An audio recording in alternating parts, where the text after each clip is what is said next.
Arab American Studies was when I was a sophomore in college, and I looked around to find anyone who had done any work on Arab Americans, and during that period of time, in the 1960s, there was hardly anything.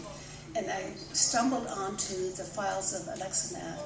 It so inspired me that someone had thought to put together materials and build an archive on Arab American Studies, that it became clear to me that this was a field that needed to be developed, and there was already a leader who was developing that field, and that was Alixa Award. She was an inspiration.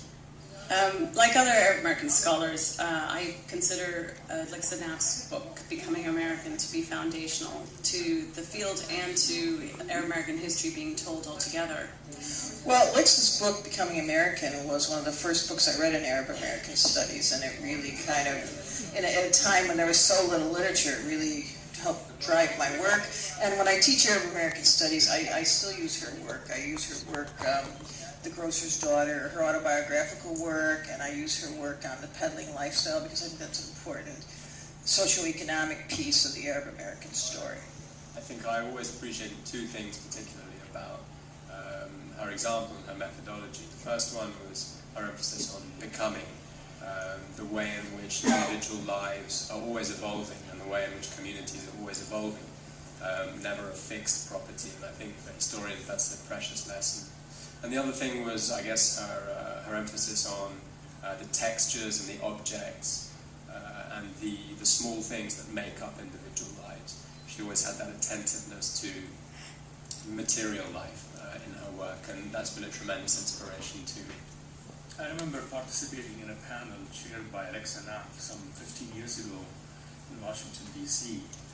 At the time, she was very nurturing and encouraging and said something that other equally nurturing and encouraging scholars of her generation said. Hurry up, yalla, she said. Clean up your work and make it part of the discourse. Advice I lived by ever since.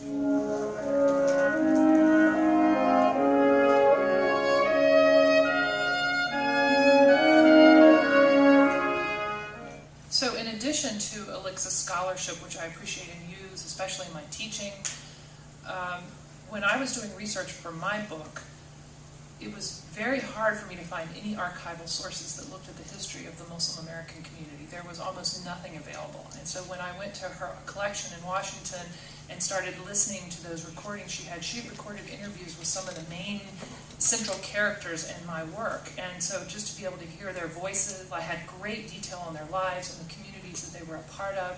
And it really made the early chapters of my book incredibly rich because I had all that first-hand narrative that Alixa had collected. It was just wonderful.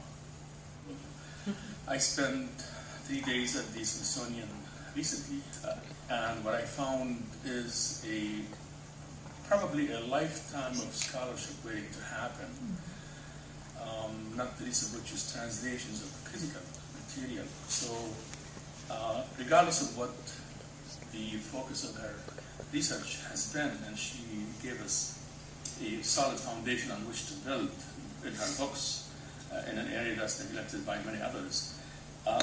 In addition to that, what she left behind promises to provide the tools with which to write many neglected aspects of Arab American experiences. So when I was doing my first book, Inventing Home, I had the great fortune of working in the archive that Alixa Award had bequeathed to the Smithsonian. And in fact, my book would not have been possible without those archives. They were absolutely central to it. But it's not only the archives that really launched, in many ways, my own career, but also her own work. Alixa's own work on her first book was really what shaped my own intellectual career. And it's on that foundation that I was able to build my own work. And I think this whole field of Arab American studies really owes Alixa a great deal of debt.